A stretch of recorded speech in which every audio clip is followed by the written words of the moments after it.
CDC. I'm joined this afternoon by Commissioner Jean Lambrew from Maine's Department of Health and Human Services. Commissioner Lambrew and I are pleased to be with you this afternoon, talk about where we are with respect to COVID-19 for this last media briefing of 2021. It marks over 200 media briefings and starting next year, the fourth calendar year that we as a state, as a community, and as a country and as a globe will have been dealing with COVID-19. I begin this afternoon's update on yet another sad note. The Maine CDC is reporting 18 additional COVID-19 related deaths today. 10 of those deaths were in men, 8 were women. 1 was an individual in their 40s, another an individual in their 50s, 3 were in their 60s, 3 in their 70s, and 10 over the age of 80. Of those 18 deaths, 10 of them were from our ongoing vital records review process. Those 10 deaths occurred between December 1st and December 16th of this year. They bring the total number of deaths now associated with COVID-19 in Maine to 1,510. We'd like to take a moment to offer our condolences to the friends, family members, and communities of all of those who have passed away with COVID-19. Statewide, there are now 144,538 cases of COVID-19. Over the past 7 days, our PCR positivity rate has increased and now stands at 12.1%. Much of the reason for that increase is a decrease in the amount of testing that's happened. Our testing volume for PCR tests has come down to 515 per every 100,000. As we'll see when it comes to vaccinations in a moment, decreases in both testing as well as vaccinations are not uncommon around a holiday, especially right now during this time of the year with multiple holidays. A large portion of the increase in the positivity rate is because of a decrease in the testing volume. Right now, across the state, there are 331 people who are in the hospital with COVID-19. That is 50 fewer people than 2 weeks ago. Of those, 109 are in the ICU, which is 5 fewer people than 2 weeks ago, and 53 are on ventilators. That number is 13 fewer people than it was 2 weeks ago. This is an easing in our hospitalization rates, but it is not a signal that COVID-19 has passed or is passing, nor is it a sign that the strain on hospitals is any less today than it was 2 weeks ago. Our state's temperature may have dropped from 105 degrees to 104 degrees. We are still experiencing a very high and dangerous fever. One of the ways out from that, as we've talked about, is with respect to is through vaccination. Over the past 7 days, Maine has administered an average of 5,286 COVID-19 doses of vaccine every single day. Now, this is a decrease from where we were, say, 2 weeks ago. But similarly, when it comes to testing, given the holidays past and upcoming, the fact that we are still administering multiple thousands of doses per day across the state is encouraging. We're getting ready for another big year for vaccinations in the first part of 2022. And indeed, there remain several opportunities to get vaccinated. Right now, the Augusta Armory here in Augusta is open today until 4 p.m. No appointment is necessary. And of course, as always, there's no charge to you for getting your COVID-19 shot. There are also numerous other opportunities across the state to find a spot to get your COVID-19 shot, or, as we're increasingly learning, to get your booster. And finally, before I turn things over to Commissioner Lambrew, I'd like to take a moment to talk a little bit about updated guidelines from the US CDC around isolation and quarantine. Many of you have probably seen or heard about these updated recommendations from the US CDC. I want to talk today about what these changes are and what they mean for you.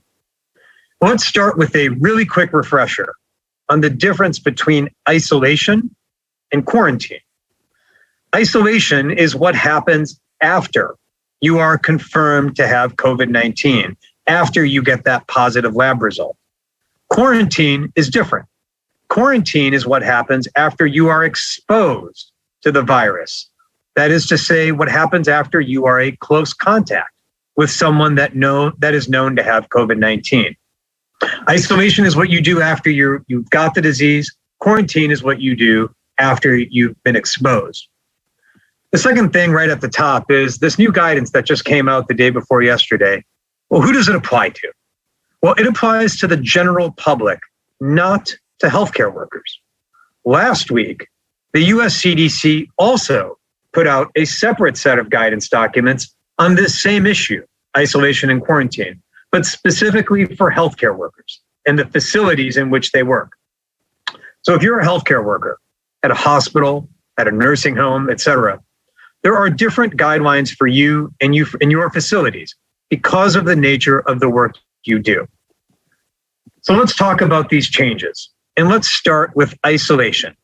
That is to say, what do I do after I've just tested positive for COVID-19? And there, the US CDC and the Maine CDC are shortening the recommended time for isolation from 10 days to 5 days. But there are some big provisos. This assumes that you do not have any symptoms.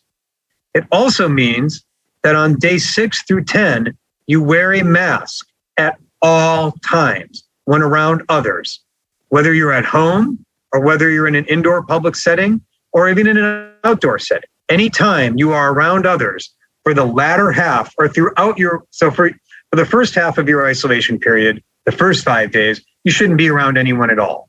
For that latter half, from days 6 through 10, you can be out and about, but you absolutely need to be wearing a mask.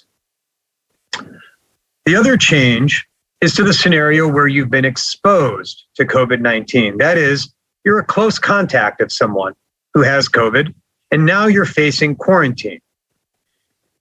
What to do next depends on your vaccine status. For people who are unvaccinated or who are more than 6 months out for their second shot of Pfizer or Moderna, or more than 2 months out from your J&J vaccine and who haven't gotten a booster yet, they should now quarantine for 5 days, followed by another 5 days of strict mask wearing. If you have gotten your booster, you don't need to quarantine after an exposure, but you should absolutely be wearing a mask at a minimum for 10 days anytime you are around anybody else. And for anyone who's exposed to COVID-19, regardless of your vaccination status, you should get a COVID-19 test the 5th day after you're exposed.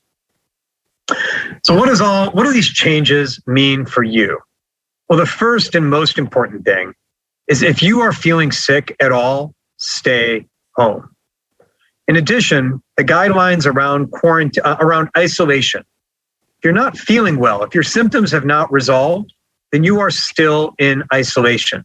This new shorter isolation period very clearly assumes that your symptoms are resolved and that you continue to wear a mask. The second thing it means for you is that if you get COVID, you've got the ability to return to your life just a little bit sooner, provided, once again, you don't have any symptoms and that you wear a mask. Similarly, if you get exposed, there too, you now have the ability to return out of quarantine just a little bit sooner. The last thing that this means, and this is implicit in the guidelines, is the importance of boosters. Every single day, we learn more and more about the importance of boosters. And that's reflected in this latest guidelines around isolation and quarantine. Boosters matter. They are the safest way to avoid quarantine altogether, as well as the risk that you might infect somebody else. The best way to achieve that is to not just get your vaccine, but also to get your booster. So with that, I'm going to turn things over to Commissioner Lambrou. Thank you. As Director Shah said, the stress while high, has lessened on our hospital critical care capacity thanks to the hard work of our hospital teams, the federal government, the National Guard, and Governor Mills. Today, to extend that support, Governor Mills announced a plan to increase Medicaid, also called Maine Care, payment rates for Maine nursing and residential care facilities beginning on January 1, 2022. This includes timely implementation of improved rates, which were overwhelmingly approved by lawmakers and signed into law by Governor Mills earlier this year as part of the biennial budget. The plan would also reinstate supplemental wage supports and waive certain fees during the pandemic. This support complements much needed Maine Care reforms for other direct care workers across a range of services, including home and community-based services, behavioral health, and long-term care residential settings. From the start of the COVID-19 pandemic to today, our long-term care providers and their frontline staff have done amazing work in close partnership with the state of Maine to keep their residents safe from this deadly disease. We will continue this collaboration into the new year in the short run to help recruit and retain staff, and in the long run to advance state-of-the-art reimbursement and a workforce set of policies that will continue Maine's reputation as one of the best states in the nation to grow old. With that, I'll turn it back over to Director Shah for questions. Great, thank you, Commissioner. And we've got a full slate of our colleagues in the media today. And the first question for the afternoon goes to Joe Lawler. Hello, thanks for taking our questions today. I guess my first question is about the new quarantine and isolation rules. Do they apply to schools? And what does this mean for schools in terms of avoiding school shutdowns? Yep. Thanks, Joe. As you can imagine, we've been analyzing the guidelines through a bunch of different lenses, including very much through the lens of what it means for schools. And the answer to your question is yes, these new guidelines do apply to students in school settings. And we're working to incorporate those into the next iteration of the document that we use to communicate management of COVID-19 with schools. In short, what this means for school children, to say nothing of teachers and staff, is that if they are fully vaccinated at the age that they are eligible for vaccines, and I can talk a bit more about that important caveat later, Joe, but if they are fully vaccinated for their age category, there too, if they are exposed, they don't necessarily need to quarantine for the same period of time, provided that they are wearing a mask and such things. Similarly, if they get COVID, the time period for which they may need to be out during isolation is shortened from 10 days down to 5 days. For that latter 5-day period, just want to underscore again, got to be masked. It can't have any symptoms. This is a big step forward. Our goal has been to keep kids in the classroom as much as possible and as safely as possible. These new guidelines are another step in that direction. Okay, just following up to be super specific, and I think you were alluding to this. So there's a group of students, I believe age 12 up to age 16, who would be a lot of them would be past 6 months past their second dose, and yet there is no booster available to them. So I think what you were saying is for those students, as long as they had their 2 shots, they would not be subject to the 5 days quarantine. You're absolutely right, Joe. I clarified and confirmed that with the U.S. CDC yesterday evening. And yes, the way you characterize that is accurate. And so, but I guess that would also mean for 16 and 17-year-olds that then they would need to have a booster to make sure that they avoid, right? Yeah, Joe, you asked the exact question that I asked at the U.S. CDC last night. And this gets into a little bit of inside baseball with the way that the U.S. CDC's advisory committee frames recommendations. You remember a month or two ago, there was a big kerfuffle about may get a booster versus should get a booster. For 16 and 17-year-olds, Right now, the US CDC is on the may get a booster. Thus, it's not recommended. They should get one. Let me be honest. Everyone who's eligible for a question should absolutely, for a booster, should absolutely get one. But the conundrum that you noted, Joe, does not apply to 16 and 17-year-olds because of this may versus should. 16-year-old who doesn't have a booster is still considered good to go, but I still think they should get a booster. Is that as clear as mud? I know. Again, it's inside baseball, but you're happy to chat with you offline about it if you want. Okay, this affects a lot of kids, and I won't take up much more time. But just to understand, 16 and 17, if they have their 2 shots, they do not need to quarantine on an exposure. Correct? That's correct. You are correct, Joe. Thanks. Yep. Let me go to Jessica Piper next. Thank you, Dr. Shah. My first question is about vaccinations for younger kids. It seems like the number of kids in that 5 to 11 age group who are newly getting the vaccine has slowed down a lot. And I'm wondering if you think that's more about access to the vaccine or hesitancy among parents, and what is the Maine CDC doing to address it? Yeah, I can start. The Commissioner and I discussed this issue quite at length. I think it's a combination, Jessica. We've made pretty good strides on the access front, as you're aware, by hosting clinics across the state, pop-up opportunities on days and locations that we know people will be at. Many of those have been well subscribed. For example, the one we've talked about at the McDonald's in Waterville a couple of weeks ago. So we've done a lot to make sure that the vaccine is easy to access, to say nothing of our colleagues at federally qualified health centers, as well as your local doctor's offices, which are increasingly stocking the vaccine. But nevertheless, we know that there are corners of the state where we got to do more. Hesitancy, or I should just say parents with questions about the vaccine, that's a challenge. We've tried to make sure that if parents have questions about the safety, the effectiveness, the benefits of the vaccine, we've got answers for them. If there are more questions that are out there that are yet to be answered, we're standing by to help. And are there any plans for more school-based clinics continuing in January or February? Yes. Okay. Yep, we've been working with DOE. Now, just a level set there too, Jessica, there have already been more than 400 thus far since children became eligible. We're looking to do more in the new school year as well. One of the things we saw with respect to adults is that there was early demand by early adopters of the vaccine, and then a bit of a lull. Parents, or in that case, adults, wanted to wait a little bit of time, 2 or 3 months. Having waited that time period, we then saw another surge of interest. We hope that the same thing will happen with respect to parents and their kids. If so, we want to be ready to meet that demand. All right. And then switching gears, how is the Maine CDC navigating the fact that it might not be aware of positive cases due to at-home tests? I'll start with that. Yeah. Yeah, that's not a finding that is unique to the Maine CDC. Every single state and local health department across the country, for every single epidemic or pandemic or outbreak that's ever occurred, has to grapple with the fact that we don't always have 100% visibility. And that's why we build models that help us estimate how much of the iceberg we are and are not seeing.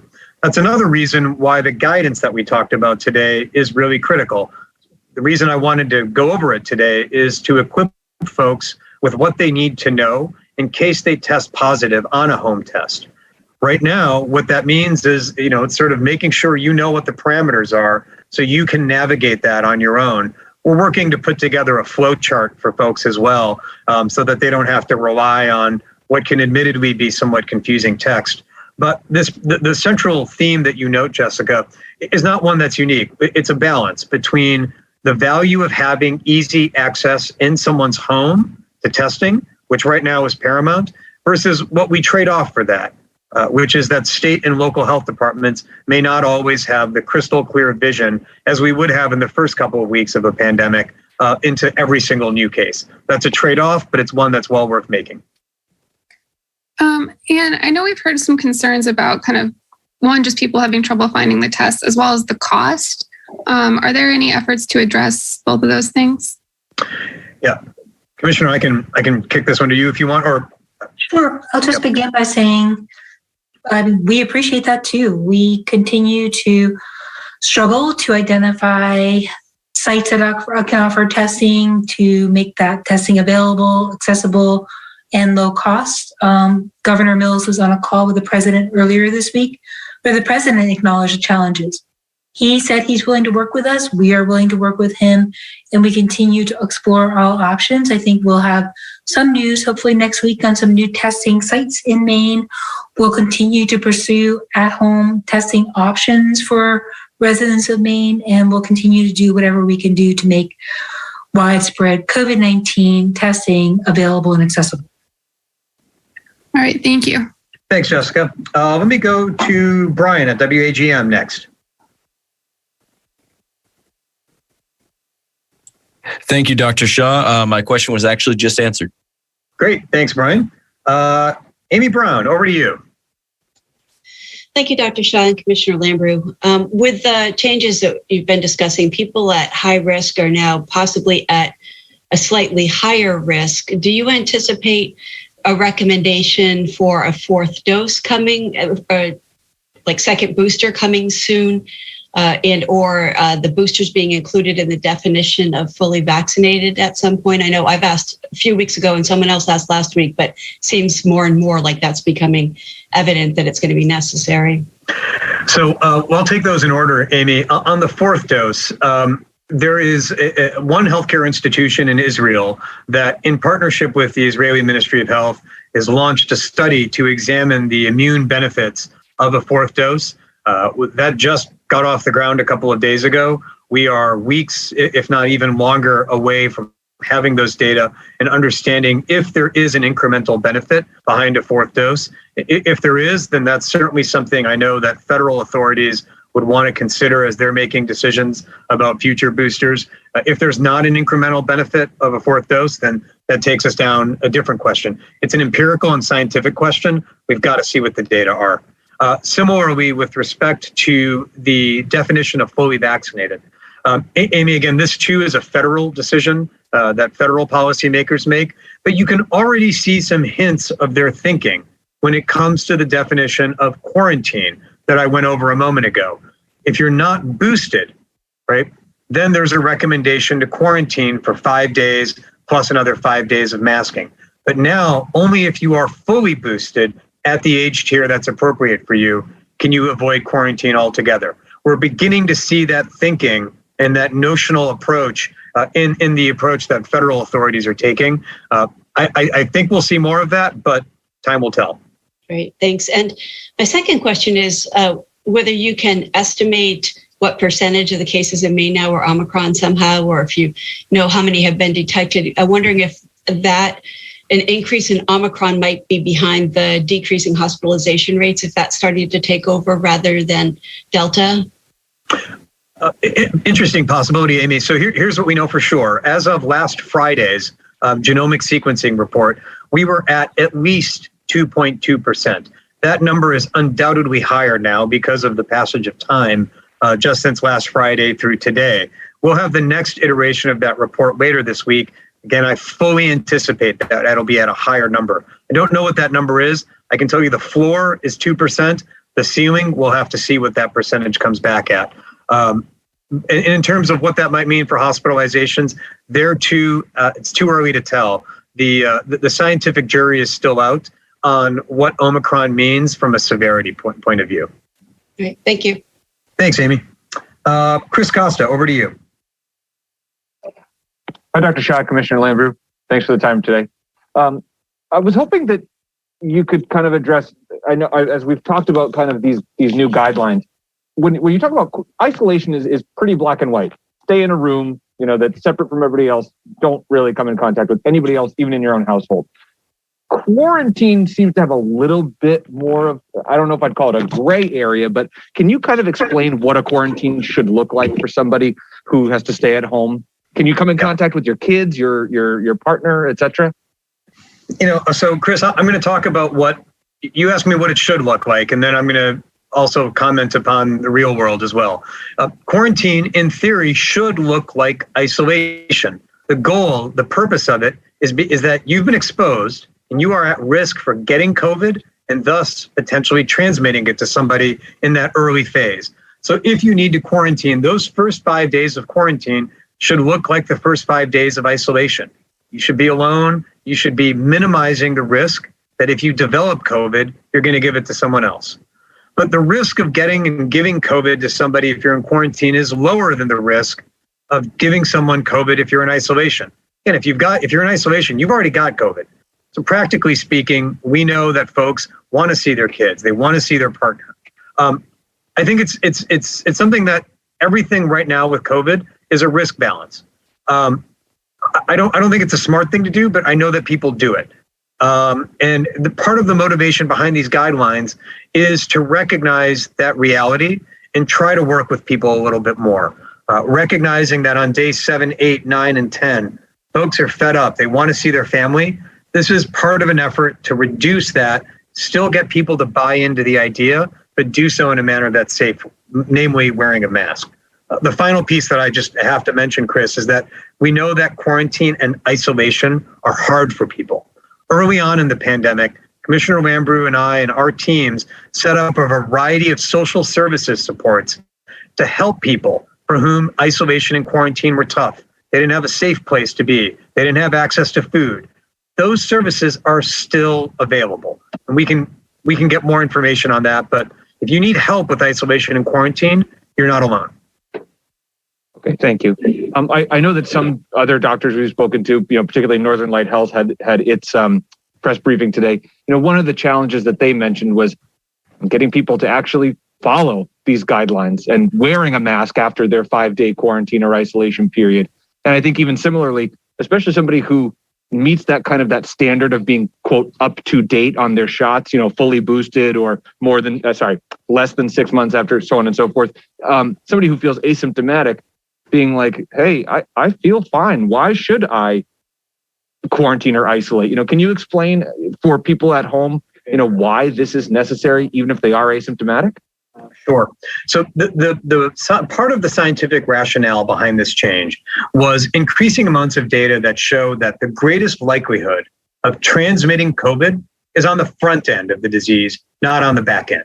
On the 2 or so days before you start feeling symptoms, and the 2 or 3 days after you start feeling symptoms, or when your symptoms have resolved. That's when the bulk of transmission of COVID happens. But after that day 2 or 3 or 4, it does not fall to zero. There's still a chance on day 4, 5, or even day 6 that you could spread COVID to somebody else. It's a lower chance, and it's a chance that in recognition of the need to have people rejoin their lives and the human desire to be wanting to be around others, we've got to make compromises. That's what this is based on, but that chance doesn't fall to zero. How can you reduce that chance even further, even if you feel fine? By wearing a mask. That's the impact, the import of that mask wearing piece. Your chances of transmitting COVID don't go to zero the morning of day 6. They're still there, but you can bring them down even lower by wearing a mask. And that's why. Thank you both. Thank you, Chris. Patty White, over to you. Thanks, Dr. Shah and Commissioner Lambrou. We've heard from several schools that contact tracing and quarantining have become pretty exhausting for administrators and school nurses this fall. Do you expect the new guidelines from the CDC will make those workloads easier? And are there any other resources that the state is going to offer schools to kind of help with those duties? Yep, Patty, starting several weeks, if not months ago, we started hearing about the operational challenges that schools were facing in conducting contact tracing, exposure notification, and then working with students and families on quarantine. It is not easy. We acknowledge that, and we've heard that loud and clear. In recognition of that, Commissioner Lambrou and I, as well as Commissioner Macon from the Department of Education, have been thinking through what we can do in that respect. Actually, not long ago, Commissioner Macon and I met with a set of superintendents to discuss this issue, and there is a move afoot more nationally to rethink the approach to quarantine in light of increasing levels of vaccination, as well as pooled testing, which has been a success in Maine. So we're rethinking what quarantine and contact tracing look like. But we want to do so after seeking the advice and consultation, the operational input from superintendents on the ground, So we're engaging with superintendents to understand what the impact of these decisions around contact tracing might look like and what we can do to balance easing the burden on them, but also keeping kids safe in school. No changes to announce right now, other than to note that we really value that input that we're starting to get from superintendents and look forward to engaging with them further. Okay, thanks. And with these new guidelines where, reducing the time to quarantine, what's your take on what masks should be used? And I guess I'm thinking of, kids, if they need to quarantine, and I guess anybody else, should they ideally, and that the 5 days where they're supposed to be wearing masks, should those be surgical masks or KN95s? Okay, got it. So which type of mask should be used? Yes, understood. Patty, I'm increasingly of the view that, and I haven't talked about this yet, but I'm increasingly coming around to the view that we need to be upgrading our masks. I think the older approach of a cloth face covering, probably one. I want to study it and talk to people on my team who are experts in this, but I'm increasingly coming to the view that the old school cloth face coverings, may be time to retire those. And then the bare minimum ought to be a surgical mask. And then also talking about upgrading from there, the so-called KN94s or the KN95s or even the full-on N95. As we learn more about Omicron and how quickly it can be transmitted, upgrading your mask, if you haven't done so already, is something to start thinking about. Okay, thanks. And just really quickly, so for schools, I guess should schools or the state be providing those masks for students and staff? I'm not sure. We do provide masks. They I think right now have been the more cloth-faced ones. The surgical masks and others they're not difficult to find, but that doesn't mean that they're easily attainable for everybody. So something we have to look at more, Patty. Okay, thank you. Mm-hmm. Let me go to Max Baer from CBS next.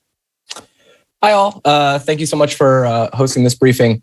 My first question is about the FDA and their announcement yesterday warning about the sensitivity of some antigen tests against Omicron.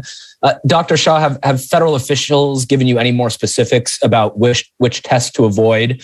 And regardless, what's your guidance to residents about how to best use those tests, especially in light of the new CDC guidance?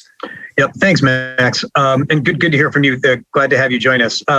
So with respect to the latest discussion from the US FDA, yesterday evening, the FDA put out a statement indicating that some of the preliminary tests that they, as well as manufacturers, have run show a decreased sensitivity to picking up the Omicron variant. This was not unexpected. It was thought to be the case, at least for some tests. So what does this mean in light of the questions that Max asked? We have not received a list of which of the tests that have been studied exhibit that decreased sensitivity, nor, and this was a question that I put to federal officials, nor do we have a sense of the magnitude of that decrease in sensitivity. Is it a couple percentage points or is it even more significant than that? So without those two, Max, I don't have good answers in terms of recommendations. What I did hear one federal official say yesterday, however, in a meeting, was that it did not change, in their view, the immediate recommendation of the value of rapid antigen tests. This is not if you've got a test, chuck it out. That is not what's been said. It's more of this is something that we need to study and better quantify so that maybe recommendations, if they need to change, can be done so in the future. I think it would be premature to change any guidance around the use or utility of rapid tests at this time. Something we need to watch further. Got it. And then my second question is, we are seeing a increase in pediatric hospitalizations with confirmed and suspected COVID in much of the country. Obviously, that's correlated with an increased spread of the Omicron variant. Just wondering if you're seeing similar trends in Maine and how that's maybe adjusting some of the guidance you're giving out to parents and what they should be looking out for. Sure thing, Max. And that's certainly been something we've been concerned about. Overall, thankfully, the impact of COVID-19 on kids has not been felt as harshly as it has on adults. But that's not to say that kids are not affected. Right now in Maine, as of this morning, there were at least 6 children who are currently hospitalized in Maine with COVID-19, 3 of whom are in the ICU right now. That number has not changed appreciably in recent days. Indeed, it's actually down just a hair since last week. But Max, as you know, in Maine, our numbers are small. So small numerical differences, even though they mean big things in percentage terms, it's difficult to draw big conclusions from them. We're keeping a very close eye on it. In light of the national reports of increased pediatric hospitalization, we haven't thankfully yet seen it, but there too, we're keeping a close eye on it. Got it. Thank you so much. Thanks, Max. Let me go to Talia from WMTW. Good afternoon, Dr. Shah. Thanks again for doing this. And my question was just answered. So thanks anyway. Great. Thanks, Talia. Mel, over to you. Oh, you caught me off guard. Okay. So we posed this question to Northern Light earlier today, but when do you expect to see a surge in cases following the holidays? That is in some respects the key question, Mel. On one hand, we generally look at about a 2-week horizon after big events where people are gathering. And so if you zoom forward a little bit, you're looking at, sort of around the 8th or so, 7th or 8th of January, and then another potential peak round about the 14th or 15th. But those are all just based on prior experiences. It's too early to tell whether gatherings were fewer this year because of folks being concerned with Omicron. To say nothing, Mel, of just the really high rates of community transmission that already occur, that are already happening. So disaggregating those things, hard to know. We're prepared either way if that surge were to happen, but let's hope it doesn't. And I know the FEMA federal ambulance teams just started to arrive just yesterday. Has the state requested any further help for hospitals? I'll answer that. Yes, we have a request in for clinical teams to do monoclonal antibody administration, as well as pitch in on vaccination. We're hopeful that request would be approved quickly. We also are revisiting some of our previous requests to see if Central Maine or Maine Medical Center or Eastern Maine Medical Center or even some of our rural hospitals need clinical help. As a reminder, the slate of federal resources that President Biden offered included people who could vaccinate, test, as well as clinicians. So we are doing a comprehensive assessment of our needs going into the new year to figure out what, if any, additional requests we make. And then I just have one last question, and either of you can answer this. Northern Light is really concerned about just how transmissible Omicron is, knowing that so far it seems like people's cases have been mild, but just with the sheer magnitude of how many cases could be brought on, that could lead to a dramatic increase in hospitalizations, even if most cases are not severe. Do you share that concern? Yes, sorry, Commissioner. Yes, the short answer there, Mal, is yes. When it comes to the stress and strain on hospitalizations, it's contagiousness more than severity that drives that strain. As you noted, Mal, even a rare thing when it comes to COVID, if a lot more people are infected because it's more transmissible, like Omicron, even if the thing we're concerned about, landing in the hospital or an ICU, is a little less likely, if more people are getting infected, in numerical terms, that can translate to more people needing intensive care and thus more strain and stress on our healthcare workers. So yes, we share that concern. It's too early to tell yet what the data will shake out there to be, but based on what we know right now about the higher transmission rate, it's a concern. Okay, thank you. Thanks, Mel. Sean Murphy, over to you. Hi, Dr. Shah and Commissioner Lambert. Thanks for the time. Just wanted to ask a couple of questions about Omicron as well. Could you, first of all, clarify the 2.2% number you mentioned earlier? And just that you said that number is undoubtedly higher now. How often do you update that figure? And are you testing for this constantly? Do you test out of state or locally? Could you just explain a little bit of that? Yeah, sure thing, Sean. So that number comes from our genomic sequencing partnership with the Jackson Laboratories. The number is updated once a week, usually on Fridays, sometimes a day before, sometimes a day or two after. And the way that it works is that we work with Jackson to send a geographically representative sample of positive results that we receive at our laboratory over to them to do that really, really particular DNA, RNA fingerprinting to tell whether the virus in question is Delta, Alpha, Omicron, et cetera. The 2.2% figure is as of last Friday's report. Again, given what we know about how quickly Omicron spreads, that number is definitely higher now, but we won't know exactly what the new floor is until we get this week's report, which will be a bit later in the week. Genomic sequencing is a little bit different from the diagnostic PCR testing that we've all grown so used to hearing about. Genomic sequencing is much more intensive, requires really heavy duty computing power, and is something that's really done more at specialized laboratories like our colleagues at JAX.